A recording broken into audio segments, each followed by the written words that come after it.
Sveicināti! Esam Romā. Man pretī sēž Toms Eņģelis. Un Tomiņ, pastāst man lūdzu, kā tu jūties pēc 48 stundām negulēšanas šeit, pie Kolizēja, Romā, vērojot visus šos anarchistiskos motociklus? Man paņem divējās sajūtas. No vienas puses, labprāt, tagad izmantot kādu pulku. No otras puses, var izvērst espresso un cilvēku tālāk.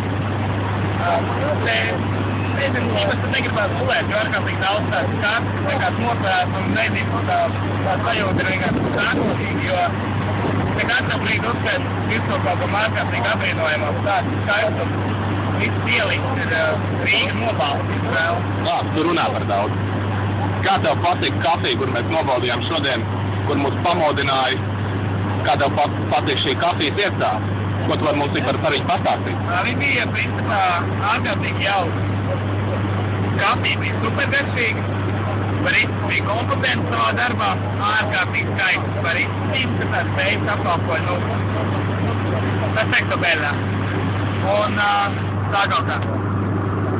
Kafija bija ļoti jauka, uzmudrināja noteikti. Šeit. Tātad, tas tiešām esam netiks. Tom, cik kilometrus mēs esam nobraukuši?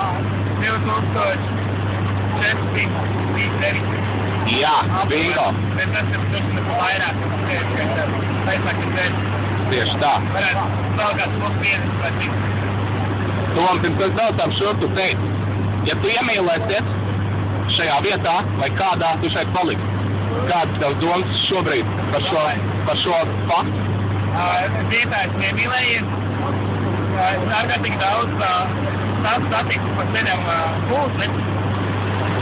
Un ļoti daudz tās pūslis ārkārtīgi skaisti.